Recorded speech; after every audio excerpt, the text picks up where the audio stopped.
Each day on Idaho Matters, through a wide range of topics, you'll hear from neighbors and friends about the ever-evolving social and cultural landscapes of Idaho. Listen to the Idaho Matters podcast at boisestatepublicradio.org today.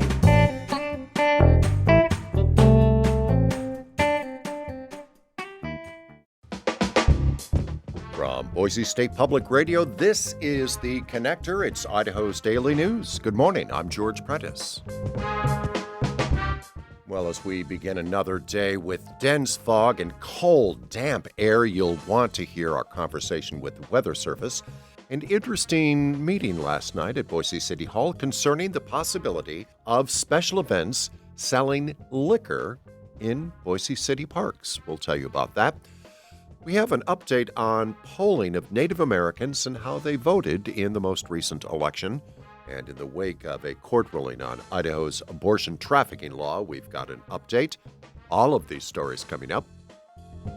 It is Wednesday, the 4th of December, and here are today's stories. Well, indeed, the weather is topic number one, and you can feel it. You can feel it in your bones, that cold air trapped right at the surface. Let's bring in Stephen Parker at the National Weather Service office. The inversion is getting a little bit stronger each day, and it's trapped enough moisture now that the fog has spread into the Boise area, and it's going to be a close call whether we get any clearing at all today or whether we stay socked in all day. Wow. It's right on the, literally 10 miles east of Boise. Probably has a good chance of clearing out, and right over Boise is going to be touch and go. And this air stagnation advisory remains in effect until when? We have it in effect until Friday now. Okay. And I wouldn't be surprised if we end up pushing that off even into Saturday. Well, I've got to ask about the long range then. Is there anything you see on the radar that's out there that might, as you've told us, scour this out? Yes, we have increasing confidence today. Better model agreement on a system coming in Sunday. Okay. Maybe even as early as Saturday night, but Sunday for sure. It's going to push a strong cold front through, and that should give us a fresh air mass, as we call it. And he is Stephen Parker at the National Weather Service office in Boise. This week, a federal appeals court ruled that Idaho can partially enforce its so-called abortion trafficking law, which prevents adults from harboring or transporting minors out of state to terminate a pregnancy without their parents' consent. Julie Lucata gives us an update on where Idaho stands now. The law was blocked after it went into effect in 2023 when plaintiffs, attorney Lourdes Matsumoto, and the nonprofit groups Northwest Abortion Access Fund and Indigenous Idaho Alliance sued the state. They argued the law went against their right to free speech and infringed on Idahoans' right to travel and freely associate. Planned Parenthood Regional Director Misty Deli Carpini-Tolman called the Ninth U.S. Circuit Court of Appeals ruling frightening. This idea of surveilling citizens and trying to track their movements, where they're going, what they're doing, these are not American principles, and it's a really, really concerning precedent that's being set. The San Francisco-based court ruled that harboring and transporting were not forms of speech and partially lifted the injunction. The judge, however, said recruiting could include a broad swath of expressive activities, like education or emotional support, and maintained the block on that part of the law. Planned Parenthood's Deli Carpini-Tolman again. Simply protecting speech doesn't address the criminalization of essential acts of support. It doesn't address the broader chilling effects on speech by people who might be afraid of potential misinterpretation or prosecution. Under the statute, those prosecuted could face a minimum of 2 years in prison. In a statement released Monday, Attorney General Raul Labrador called the ruling a, quote, tremendous victory. Julie Duqueta, Boise State Public Radio News.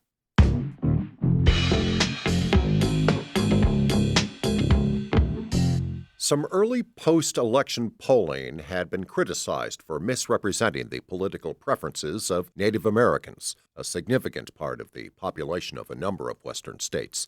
But now, newly released polling paints a different picture, and the Mountain West News Bureau's Murphy Woodhouse tells us more. The 2024 American Electorate Voter Poll got responses from roughly 9,400 people from across the U.S., including 500 self-identified Native American voters. Some early polling results suggested heavy Native support for President-elect Donald Trump, but 57% of respondents to the newly released poll said they supported Democrat Kamala Harris compared to just 39% for Trump. Consistent with what we found together in terms of our poll in 2022, Native Americans are slightly less likely to support Democratic candidates than other racial and ethnic minorities, but much more likely to do so than white voters. That's Gabe Sanchez with BSP Research, which helped conduct the new poll. Like voters across the country, he says that economic issues like inflation and the cost of living were key concerns for Native Americans who cast ballots. They also found strong support for abortion access, action on climate change, allowing Medicare to negotiate prescription drug prices, and other progressive policies. 1 in 2 Native American respondents said they were never contacted by any party or civic organization asking them to register or vote, which Sanchez called one of the poll's most significant findings. For the Mountain West News Bureau, I'm Murphy Woodhouse. At Boise City Hall last evening, a proposal that would allow some larger special events to sell liquor. Special events are larger events such as Treeford or Boise Pride, and this new change would require an update to Boise City Code.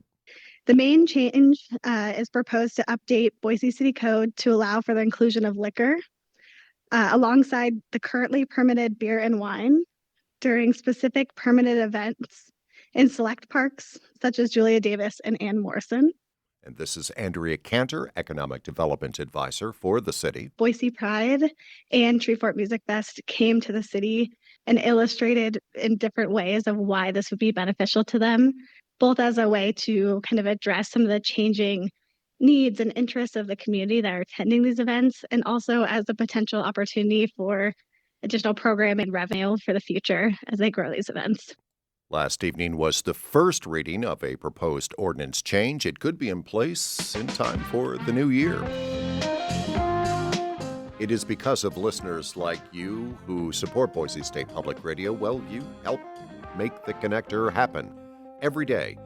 And we have to let you know that if you were to click the donate button at boisestatepublicradio.org and maybe a gift of $1 a week, it not only supports the connector, but all of our local stories, interesting discussions, and legislative coverage available to everyone in our community. So thanks for considering that. And for now, thanks for listening. We could all use a little help navigating the news these days. The Consider This podcast wants to give you a hand. 6 days a week, we'll help you make sense of the day's biggest news story and what it means for you in less than 15 minutes. Listen now to the Consider This podcast from NPR.